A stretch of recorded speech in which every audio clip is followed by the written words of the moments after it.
feel this?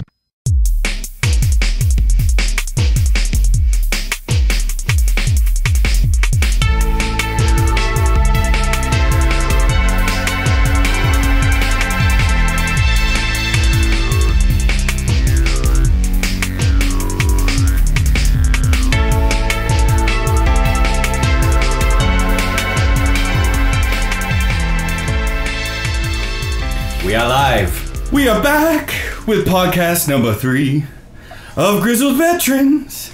I'm your host, Jason Rose, as always. Yes, and I'm your co-host, singing along, Donovan Darko. Yeah. Oh yeah! We're so happy. You can unplug your ears now. Pod everybody. choice. Podcast of choice. Yeah, so here we are. We're back with our 3rd episode. Seems like forever we've done an episode of our podcast proper. Proper? Yes, it's been about 3 weeks at least now. We've been busy. Life has been busy. It's taken me by the hands, and it's leading me on the path to nowhere. And yourself? What have you been up to? Well, yeah, been pretty busy, but getting my gaming in there. Yeah? I know we're going to talk about Journey, but that was definitely for sure. a highlight of the last few weeks. I picked up The Witcher 2, started dabbling with that.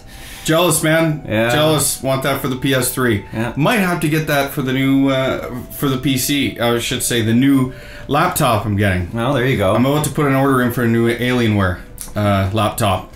Very cool. And like, I've always wanted one. from what I've seen, you know, and of course this is no big surprise, but the PC version does look better than the Xbox version. They did a hell of a job on the Xbox version, I'll say that. Beer is so good. He doesn't want to hear me talking about Xbox. No, of course I do. It's a gaming podcast. We all comers. But yeah, I've only just started. I got through the prologue and I've dabbled a little bit, but it looks like it's going to be a very rich story.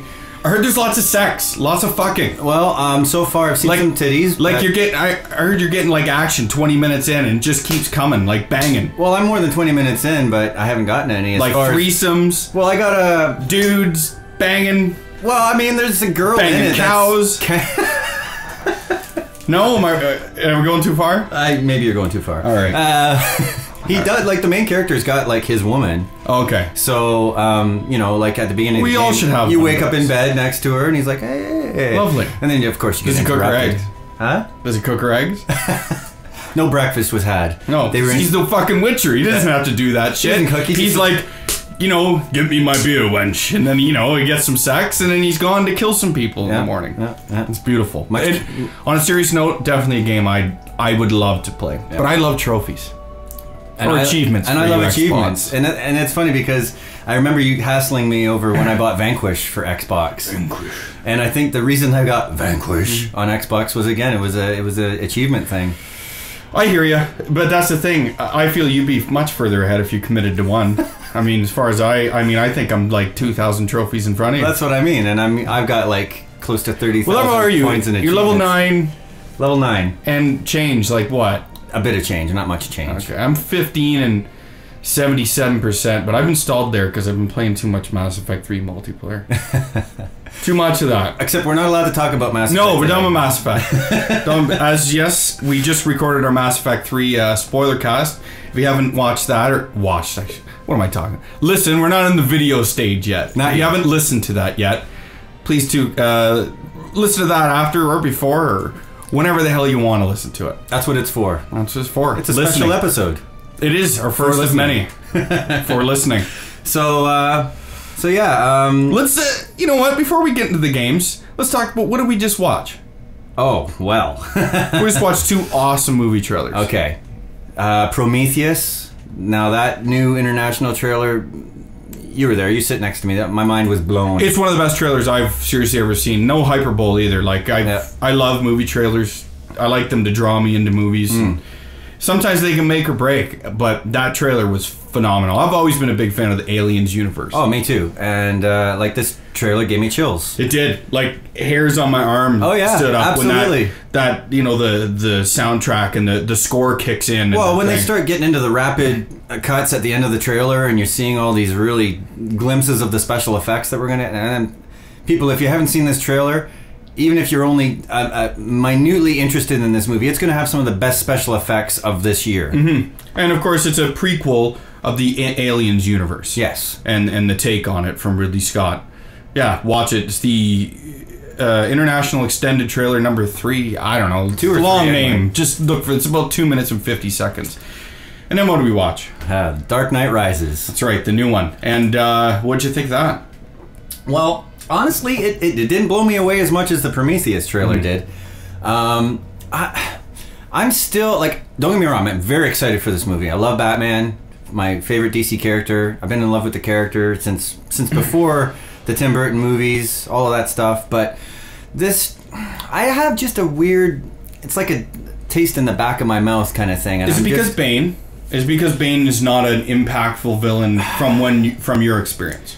I mean, I read the story where Brain breaks Batman's back. Brain. Yes, Bane. It's Pinky and the brain. Anyway, but I know about the Bane character, and I don't mind him. In fact, I read a graphic novel, or actually it was a book version of the story that takes place after Gotham has the earthquake, and they get separated from the rest of the states, and they're it's like almost like a prison city. Okay. Anyway, Bane's in that, and he's portrayed as a very intelligent character. Well, that was his thing, and that's why the gaming iteration of him is not accurate representation. He's not Russian, as far as I know. Maybe I'm wrong. I know. Is he Russian? I think he is Russian. Okay, well, he doesn't have a crazy accent like that, and he's not stupid and lumbering like an idiot. He's a cerebral villain who can match Batman blow for blow. Yeah. If anything, he's stronger. Yeah. He's... or whatever, I don't know. That's I think technically he is. The gaming iteration was a poor iteration. Well, I mean, the gaming, as far as like say the Rocksteady version, is a fairly accurate version from the comics, is it not? I suppose. I think like there's two versions of Bane that I've heard people. You know, there's the original one that you're talking about in that arc where he's the cerebral villain. Yeah. And then he just turned into some lumbering idiot who gets his ass kicked. You know, as filler. I mean, let's not even. I mean, we talked briefly about the Joel Schumacher Batman. Oh, whatever, yeah. What they did to him in that movie is just... yeah, but... So is that why you aren't as... I don't know. I think, like... Again, Anne Hathaway cast as a Catwoman doesn't excite me. No, it's too... She has zero sex appeal to me. The story... I am very interested in finding out what they're going to do with the story. And I think it's going to be a great movie. But there's just something about it that hasn't, like... grabbed me like the Dark Knight did, and certainly not like the way the Prometheus trailer did. But again, I've always been a big fan of Christopher Nolan's. He always uses Hans Zimmer. Yeah, his bar none. Him and what's his name? The other guy. He does the Metal Gear Solid stuff. Right. Scores. He's the other guy that thinks excellent. The name escapes me. If you listen to this, comment below. Refresh your memories. But yeah, those two are my favorite. And I gotta actually, since we're talking about movies, I'm gonna mention the Spider-Man because I'm actually more excited for. You're a big Spider-Man. I'm a huge Spider-Man fan, and I'm a huge Batman fan. But there's something about this new Spider-Man movie that really has me. Well, first of all, Tobey Maguire is an idiot. Like, not an idiot. I shouldn't say that because I don't know him personally. But the casting decision. He's not Spider-Man. There's nothing athletic or cool. Like. Andrew Garfield looks like Peter Parker to me. You know, he's sort of the nerdy, but he was never like nerdy as in, no, I wouldn't want to hang out with that guy. Right. Peter Parker looked like a guy, you know, just like he looks like a guy that would do a gaming podcast with. It was in the early comics. It was the glasses that made him the nerd. As soon as he took off the glasses, you know, he's sort of scruffy with the hair, doesn't give a shit, but whatever. But and like the body type too, a Leith thing. Tobey Maguire's short and, you know, somewhat stunty. He doesn't look like Spider-Man. Not lean enough. No. Yeah. Andrew Garfield is an excellent actor, and I've seen him in many things before this. Well, I've actually only seen him in The Social Network, but he really impressed me in that. So, but he was in Dr. Parnassus. Oh, okay. It was a good movie. Okay, I haven't seen that. And that was actually the Heath Ledger's last movie. Yeah, because I think Johnny Depp and a couple other people... They took over. Right. Johnny Depp and the Irish bloke. Colin Farrell. Yeah. Those two stand in. And this is why we do a gaming podcast, because if we did a movie... we would be... what's that guy? What's his name? You know. Anyway. That's what we're excited for movie-wise. Moving right along. So, I guess this is just going to be a mishmash. We got to catch up. We've been out of the loop. A lot of gaming news to cover, so I think we'll just go with our let's just throw games out there and talk about them. So, Jason, let's go ahead. You start. I hear that devils sometimes cry. Devils do sometimes cry, and they sometimes cry in HD. Yep. So how's that going? It started going. Yeah. And then I got sort of pulled away from real life and stuff. But Devil May Cry, to me, Devil May Cry 3 is the best action game of all time.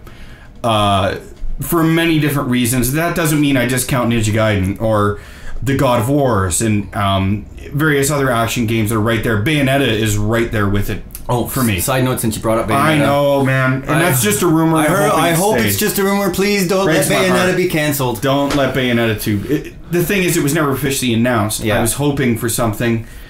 It was such a good game. Oh, such a good game. The fighting system was deep. The character was compelling. And it was, I don't know, it's Platinum Games. Yep, it's Platinum Games. Creators of Vanquish, which we mentioned earlier. And Anarchy Reigns.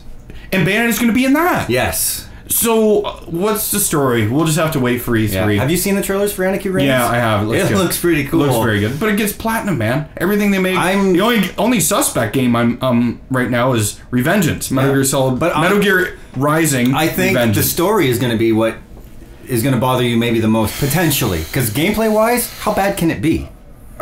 These guys, have they made a bad game? No, but I don't know. It's just the take where they've ran with him, and they try so hard with Raiden. They try so hard, and it falls flat all the time.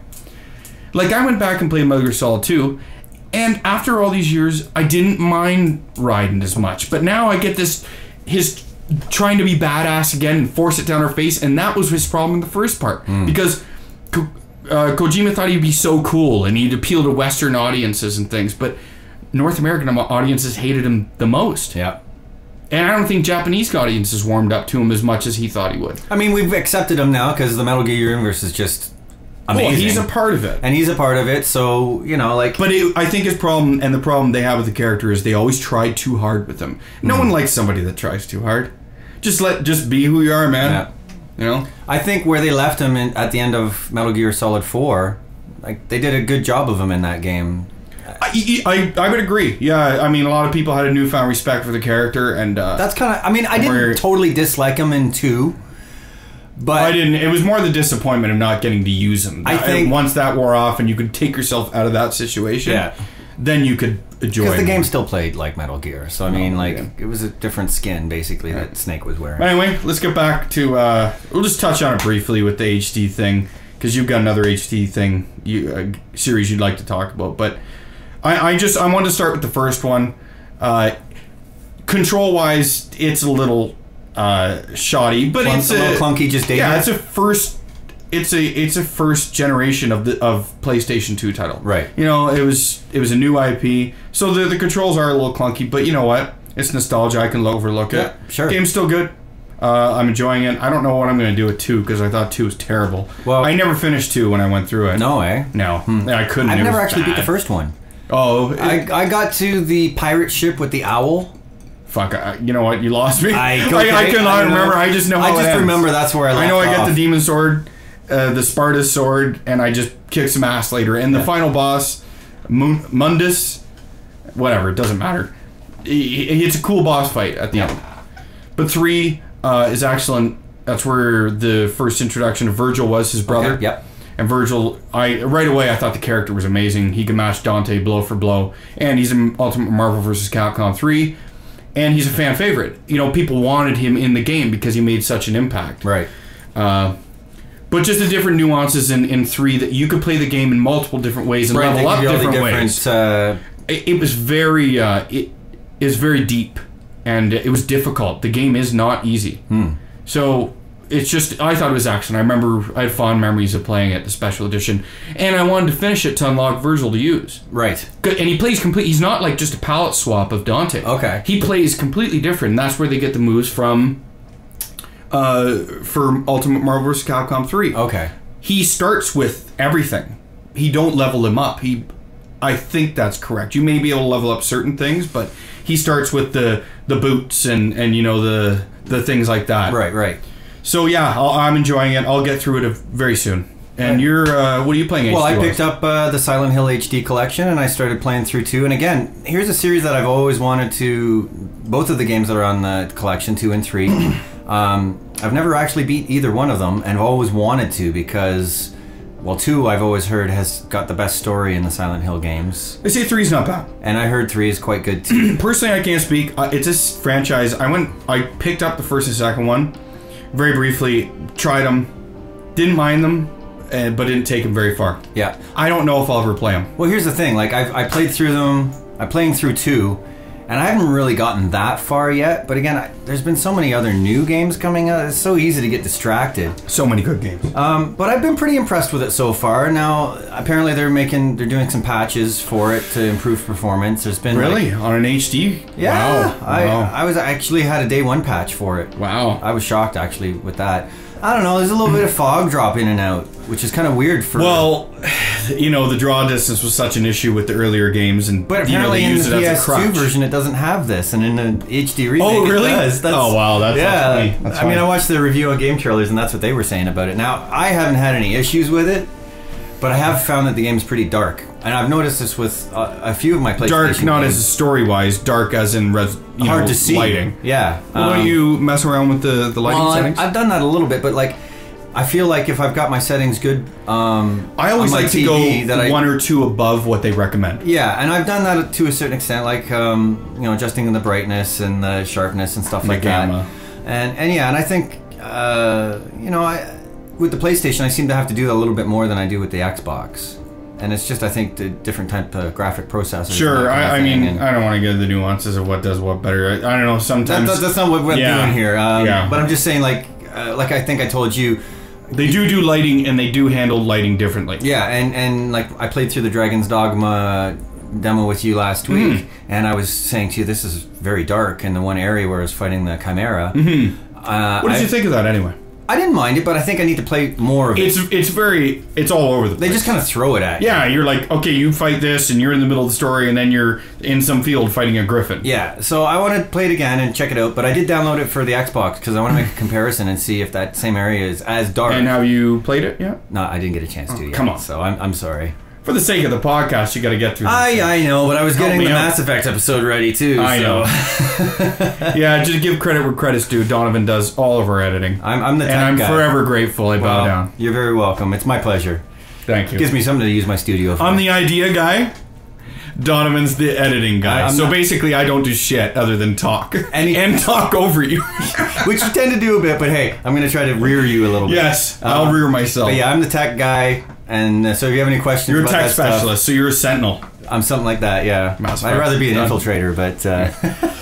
So yeah, Dragon's Dogma, I'm looking forward to it. No, the scope of the enemies I was impressed with. Yep. The dialogue was corny, but you know what? It's not like... I think it's funny. How many RPGs do you play that don't Come have on, corny? Arisen. Everything's Arisen. I'm like, who are you talking to, man?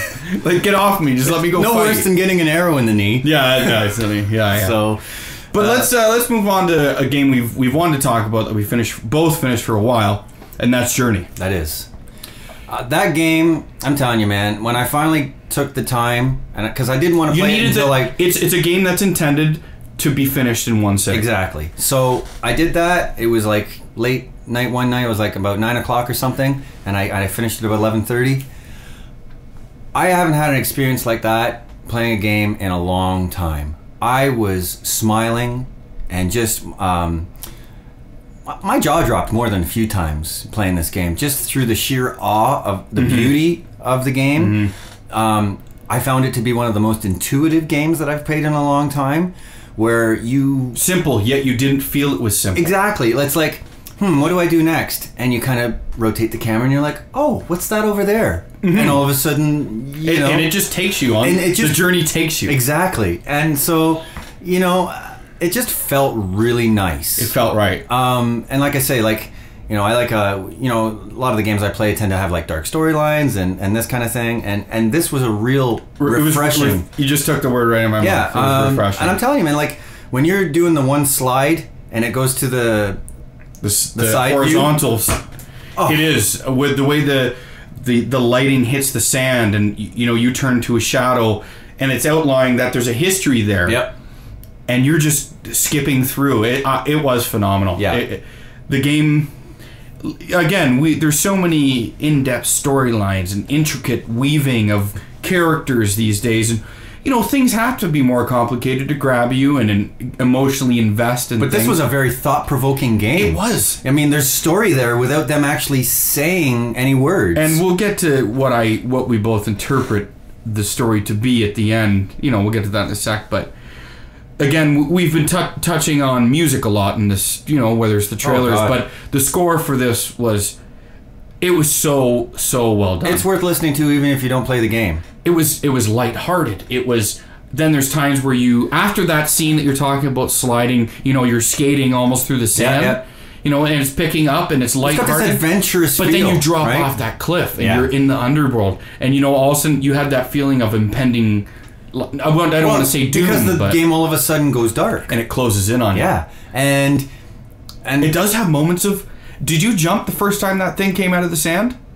Hell yeah, I did too. The Sentinel or whatever you want to call it, the Guardian, the snake thing that rip your scarf off if you get caught. Right, and I tell you, I was so bummed out when it hit me. Yes, I had this really long scarf, and I was flowing. Like, I could fly. Look at how cool I am with my long scarf, strutting around singing with the circle button. And I'm meeting other people in the game that are like, and I'm like, my scarf's longer than your scarf. So that is one of the elements. Most people don't realize that it's actually a multiplayer game. Yeah. In the sense, it's not a multiplayer game, whereas you need someone else. You don't need them there, but a lot of people feel that the other characters that are in the game with you in that level are computer control characters. Most people don't realize that when you do finish the game, it tells you how many people you met on your journey. Yeah, and I thought that was really neat too. And that's the one element that I thought was excellently done. I really like Genova Chen as the creator, and if you haven't checked those games, Flow, I believe, was the first one. Yeah, and then Flower. Oh, there might have been one before Flow. I can't remember, but there was Flower. Well, those are the two that they reference in the game, too, which, again, was very cool. But they're simple concepts with innovative ways to play. Yeah. Innovative in the way where they strip apart the needless things and bring it back to basics, and you just feel it's simplistic, but I don't really know how to explain it properly. These guys are using the PlayStation as a palette almost like this. That's perfect. Like they're taking the strengths of this system and utilizing them, and that's why these games feel so unique compared to I can't compare any those three games to anything on Xbox. If there isn't games as our argument, those are the games you show first. Absolutely. I mean, I've played Flow a little bit. I mean, I think maybe I didn't quite understand if there was more depth to it or not, but it was cool. Very relaxing, that's for sure. Flower I've dabbled with a little bit. I've loved Flower. Yeah. I love them. And he's always trying to send a message with this game. Yeah. There is a message in each one. But this one, just blew my mind. I mean, even from start to finish. The character did look cool, though. That cloak and the way it flows. Well, and this design. I mean, they've got no arms. So the way you have to traverse the landscape and stuff is all based on... It's like they design a character and then they design the game around the character in a way. And the communication aspect, it's amazing because all you can do is make the... little chirpy with the circle button chirp, or you can hold it to extend it and make it longer. But it seemed like, as opposed to other multiplayer games, there's a lot of hate. There's racial slurs. There's, no time for anybody. This eliminates all of that. But not only that, I found by eliminating those things, people seem more apt to help you. Yeah. You wanted to work together, and, this was a journey that... It's my journey, but I don't mind if you come along with me. I know that share it. I know, early in the game, I believe it was, only the second level where you got to build the bridges. Yes. And, when I got to there, it's a big sprawling area. That's the first one, yeah. So I was like, well, this guy's kind of, saying follow him, but this is my first time here. So I want to look around, and I'm finding, the glyphs and stuff like that. And, I don't know, you end up meeting other people along the way anyway. So it's like, you don't necessarily feel offended that you left that guy the first time I played the game on the final stage, which is the long trek, I don't want to spoil the game for anybody, and we're definitely not going to do a spoiler cast for Journey, but actually there's not that much to spoil other than the final part. Everything's unspoken in the game. The final stage is unlike any in the rest where it's a struggle. And it's the final stage of the journey. Yeah. And it's meant to feel that way. But I actually experienced a glitch the first time I went through, and the guy that I was going with, one of those things hit me, ripped my scarf, and I eternally spun in midair. Right. And I had to restart, so I lost my buddy there. But, you know, bless that guy's heart. He sat there and chirped at me for 3 or 4 minutes trying to help me out and get me untangled. That's pretty cool. It was cool. And I was like, you know what? He didn't know. He could have just been like, all right, you're stuck. You're stuck in the wall. See you, buddy. I'm going to keep going. Yeah. You know, I hope he finished the game. Oh, I'm sure he finished the game. But 3 or 4 minutes before you did. The final struggle, you know, the journey, I felt those final steps. Oh, yeah. And it carries that moment all the way through the end. And then you get the release almost and the euphoria. Yep. It was very, very well done. Well, and I think the first time I talked to you about Journey, I said, well, that last little bit, I was by myself, so it took a little bit. You felt it was a little long. I was like, it took a little bit of a while, but I ended up playing through a second time, and I did it in spurts because I was trying to get the trophies. Yeah, you're trying to get the white cloak, which is extremely cool. But the second time I got to that ending section, it felt shorter. Yeah, but maybe regardless of the length, I think it needed to be there for the message he was trying to send. Well, no, but what I'm saying is, like, it was so offbeat of what the rest of the game was. Yeah, and I mean, I think, you know, having gone through it that first time and feeling like, what? It basically takes away your ability to fly because the cold sucks the life out of you. Yeah. So, what do you think Journey was? I mean, everyone has his own way, but what do you think the message he's trying to convey with it? If at first you don't succeed, try again. Yeah, you know what? Nothing's wrong. Nothing's wrong here. I mean, that's just came off the top of my head because, like, you know, you beat the game, you get sent back to the beginning. Yeah. So it's like... Well, and I don't think that's a spoiler either because if you look at the trophies say, you know, return to the beginning and start your journey anew or something like that. So that's it's an endless cycle. Sort of. To me, mine's a little bit more in depth, but this game was Genova Chen's metaphor for the journey of life, the different stages you go through. Even the trophy names, if you read them and how they're in order, seems like words and metaphors to describe different stages of life. Yeah, I think the final one's enlightenment. Well, and you've got like transcendence, and that might be actually the last one. Maybe I'm wrong. Transcendence is the one when you get all the but the names. Stars. I'm not talking about the descriptions, but the names of the trophies and like the order they're in. Okay, I think they tie into the story. Maybe that's just my interpretation of it, and especially up through everything and the final struggle of life, and then the afterwards, which could be interpreted as the afterlife. Who knows? And then you begin anew. It's almost like the Hindu take on religion, where, you know, life, the end of life is a new beginning. Yeah.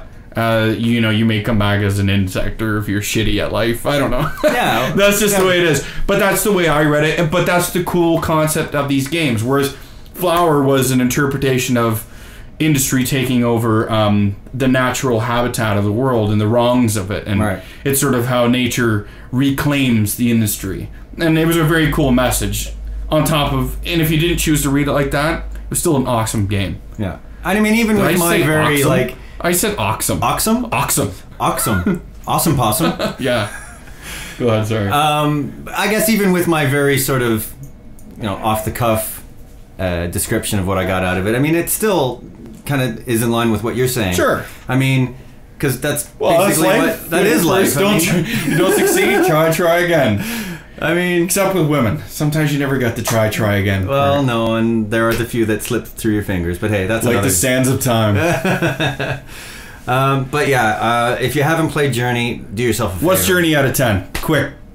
9.5. 9.5 for me too. Yeah. Easily. I almost want to give it a 10. For if I scored it in what it is, it's a 10. The game is phenomenal. Yeah. If you haven't played it, play it. If you don't have a PS3, borrow one, buy one. It's worth. Do what you have to. It's worth the money. This is unlike any game you've played in the last 5 years. 2.5 hours, very well done, and you probably want to play again. Yep. You want to keep playing. But anyway, that's it for what we've been playing. I guess we can go on to some gaming announcements that news. Have been a lot of gaming announcements. Well, with the build up to E3, that's expected. Some people want to get ahead. of the curve. And it's sooner It's than you been think. bigger. Well, I mean, Was it 6 E3 weeks? used to be the end of March, or end of May. Sorry. Now it's sort of in the beginning of June. Yeah, so it's like 6 weeks away. Yeah, not far. I mean, it's May 2nd today. So what? I think they were saying like, Where's the fucking time going anyway? How is it May 2nd? I feel like it was just New Year's Eve and we're bundled up and snowing and... okay, well here's something then. What are your predictions for E3 as far as announcements go? I don't know. Announcements. I wrote a blog on this. Okay, not what your predictions are then. What do you want to hear it? What do you want to hear that's being announced? What do you want to hear that you don't know about? You know what I don't want? That...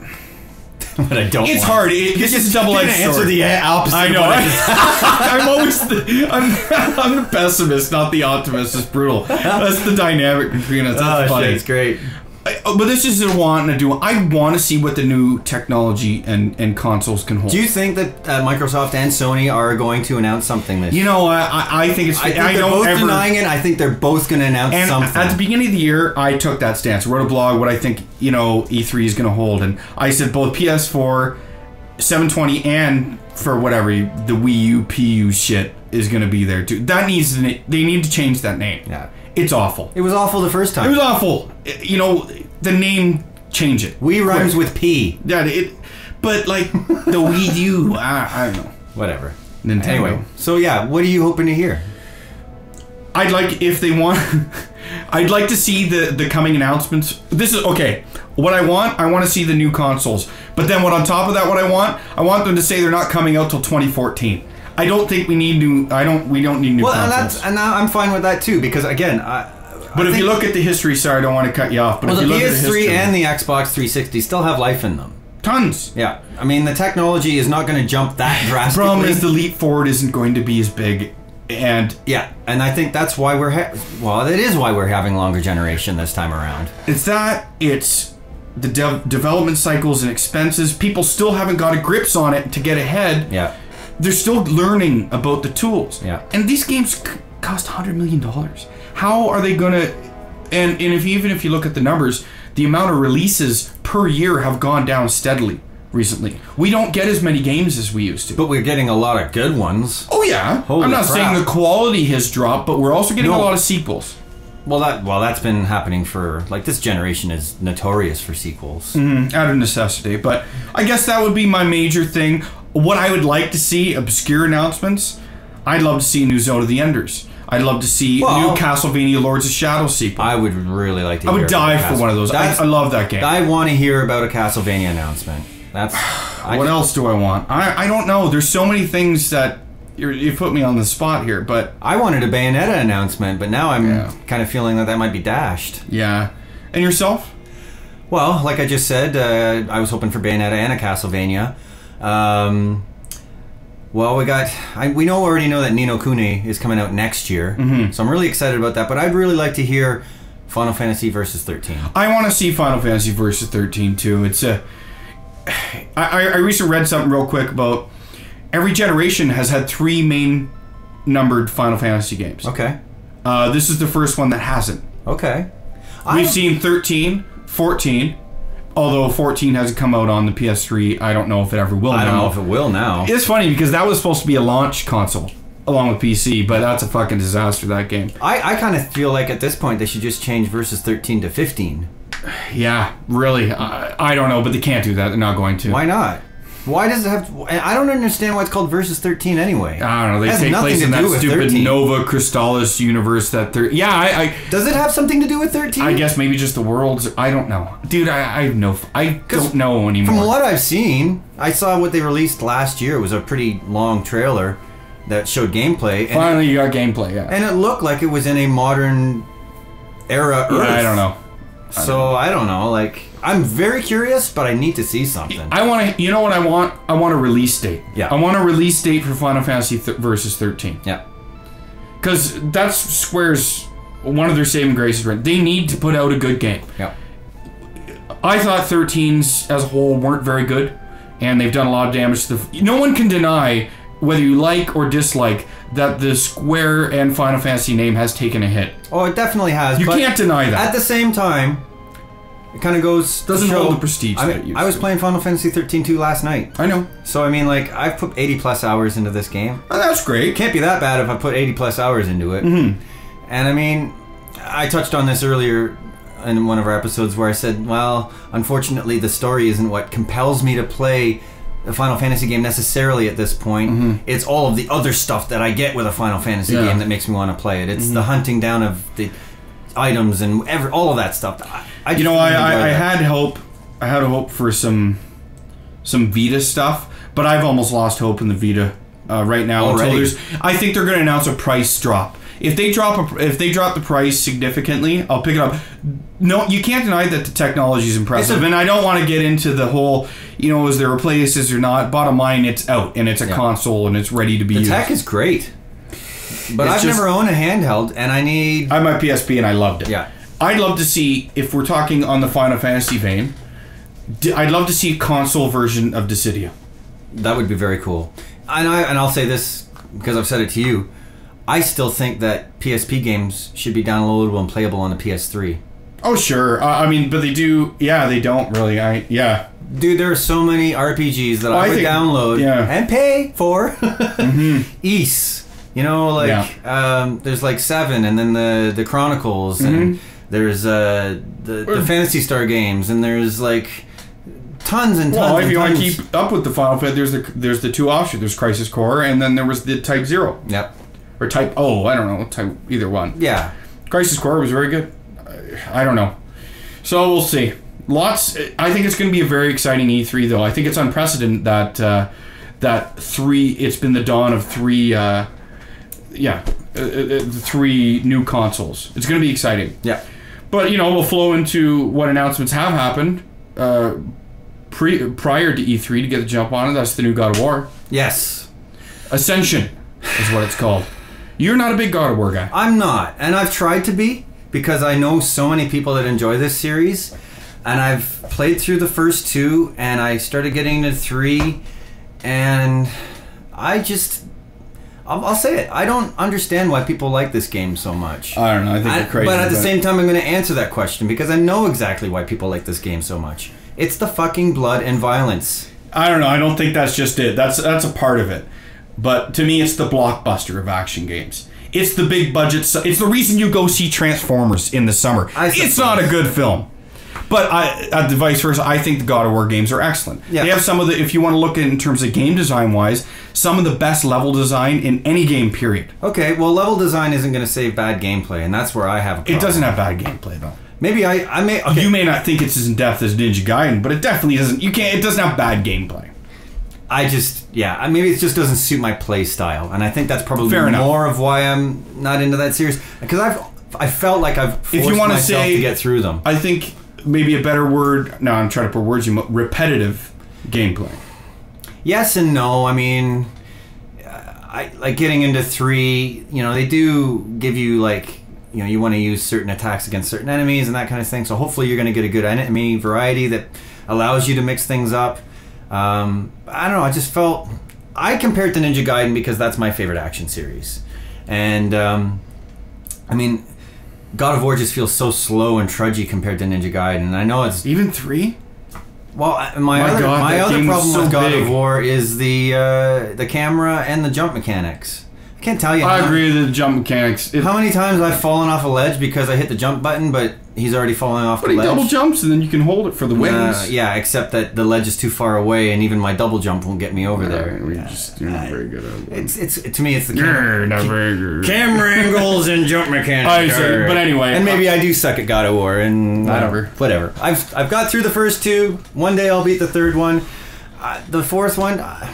Well, why don't I take this God of War thing? You do, because you can take the next... It's not on my list. You'll take the next one because you have more experience in the next game we're going to talk. I'm a huge God of War fan. Level design. A lot of people bag on Kratos as the character. He yells a lot. Yeah, he yells a lot. But you know what? He's got a lot of hate. Kratos has a lot of hate, man. He's not a likable character. I don't know. And he's not supposed to be. You know what? It's a character... No, he's not supposed to be. But, for that pure revenge and release of aggression... For... What? Okay, 6 games? 5 games. No, there's with the new 3 one. Proper. This will be the 6th. Yeah. V6. And like I said this to you before, this is the same thing. I feel the same way about this God of War game as I feel about the new Halo game, and I like Halo. Mm-hmm. But I feel like that's a series that they need to put to rest because they've told their story. High five.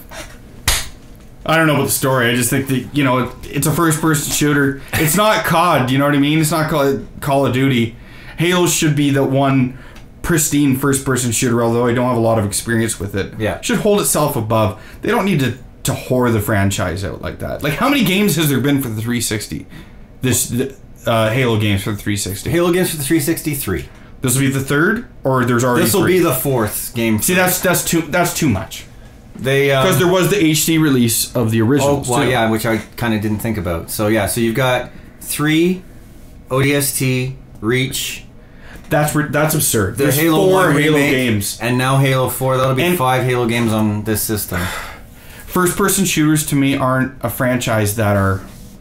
It's the same viewpoint, the same enemies. But it's the most popular genre in gaming. I know, and I don't know why, but we'll save that. We both, yeah. I don't know why. We'll have a hate on FPSs one day, I'm sure. Yeah, but I'll touch on Ascension real quick and then move by. I'm disturbed by the announcement that multiplayer was first.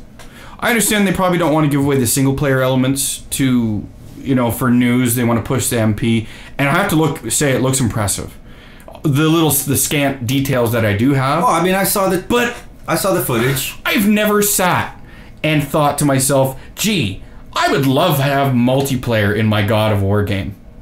Now, I never said that about Mass Effect 3 either. But to me, if I think about Mass Effect 3, that is more conducive to a multiplayer aspect than God of War. A more traditional multiplayer? Well, what's traditional these days? Player versus player versus enemy, horde. I don't know, and then you got hybrids like Assassin's Creed, where the assassin modes, which is kind of cool, but what's God of War going to do? Are you going to fight player versus player? I just don't... Well, it sounds to me like you're going to have teams of 4.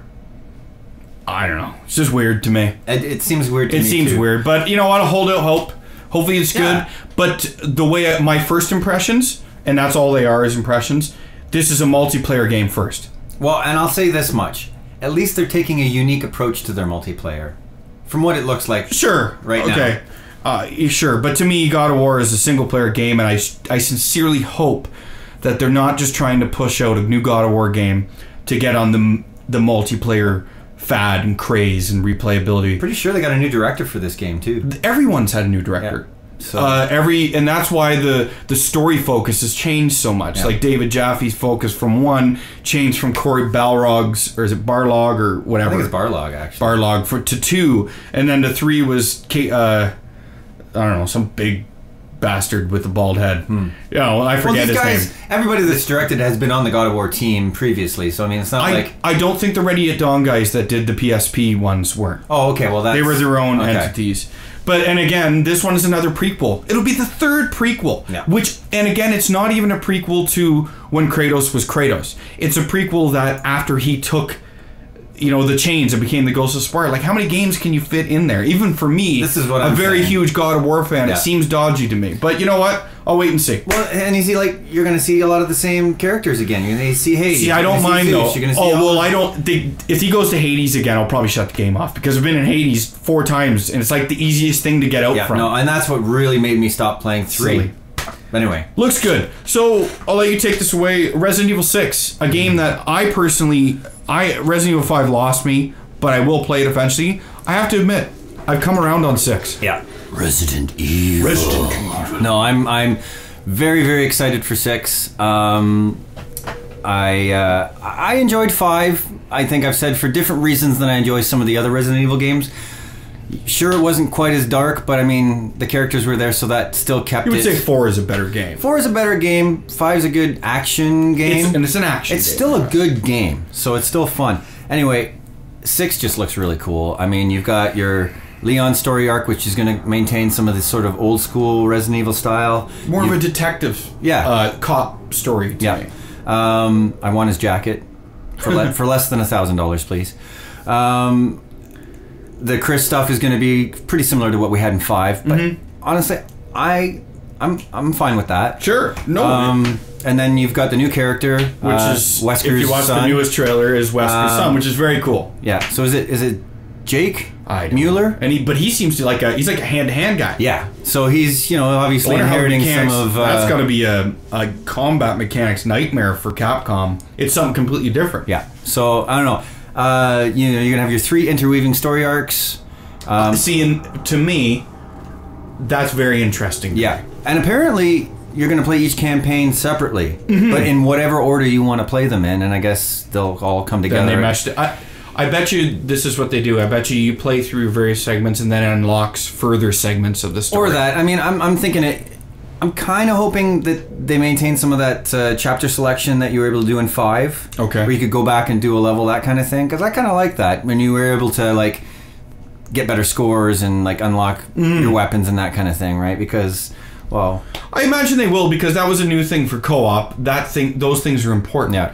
And 6 takes the co-op aspect. Well, there's going to be co-op in every story and takes arc, it a step further. Yeah.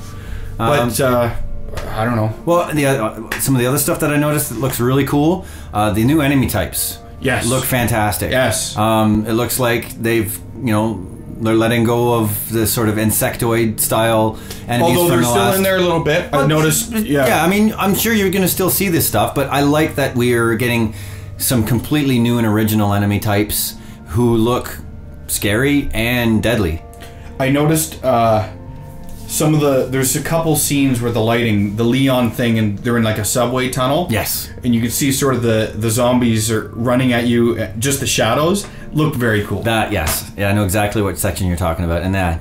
So yeah, if you haven't seen these trailers yet, do yourself a favor, because this is going to be one hell of a title. And I have to admit, I've really come around in this game. I went from not caring about Resident Evil anymore at all. I really didn't. And there's no denying, Resident Evil is a big franchise. Oh, it's huge. It's a huge Did you franchise. hear how many people they've got working on this game? No, I don't know. 600. So they've really tried to they're really pushing this game. They are. They want to do big numbers with this game. I think this is this is their Hollywood franchise, and we've seen that obviously because we got another movie coming out this year. They've really been pumping out the Resident Evil stuff lately, and I mean, movies are all awful. Well, they're all awful. I mean, I didn't mind the first one. I hated the second one. Mila Jovovich, she always wants to get naked and everything. Jovovich. Whatever her name is.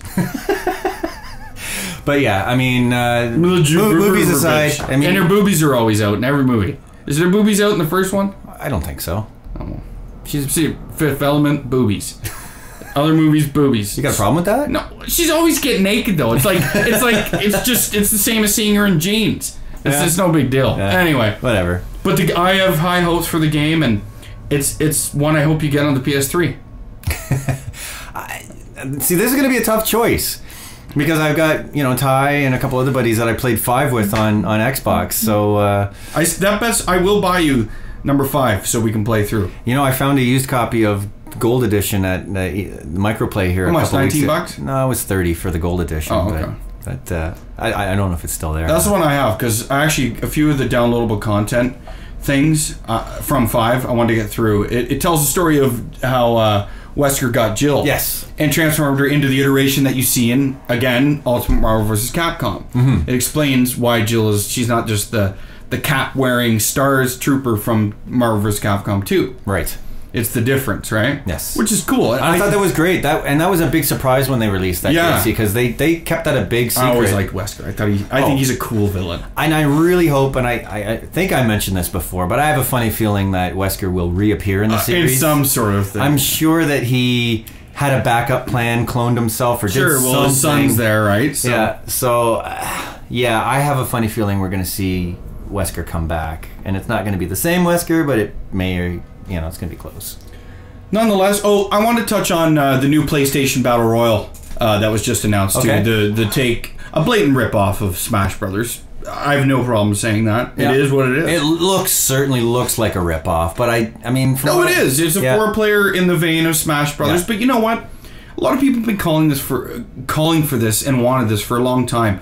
Because, as I was talking to you before we started recording, PlayStation has a huge stable of very recognizable characters that now a lot of people would argue that Nintendo's are more recognizable. Yes, but they've had more time, and there's more nostalgia behind it. Well, it's funny, too, because I actually have, now that I've had a chance to think about this a little bit, but one of the things they've also announced is there's going to be third-party characters in this game as well. Absolutely. Like, there's chances for Final Fantasy characters. Sure. You could have Cloud. Yeah. There could be the new Connor from Assassin's Creed 3. Yep. It's going to be very exciting. Well, Ubisoft have been whoring themselves out to everybody. Oh, yeah. So I'm sure you're going to see some kind of Assassin's Creed thing. And everything. And just... I find the stable of characters that PlayStation has developed is very underrated. And I'm not just saying that because I'm a Sony guy, but I like to recognize stables. Xbox definitely doesn't have, outside of Master Chief. No, they don't have a lot of mascot type a recognized stable. I would actually argue, and I might get some flack, that PlayStation's stable of characters now are far more relevant than what Nintendo offers. Oh, you definitely get people arguing with that, but I would almost say, like, I would agree with you in the sense that they may potentially have more. And they may actually have more. And they're fleshed out. Like, you have even games that have been forgotten, like Crash Bandicoot. Oh, yeah.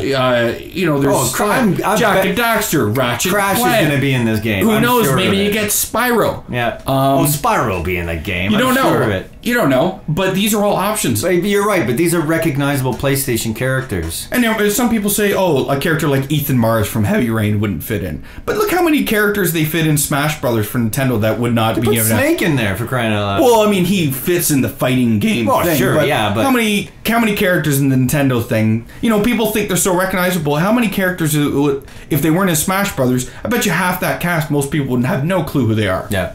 No clue.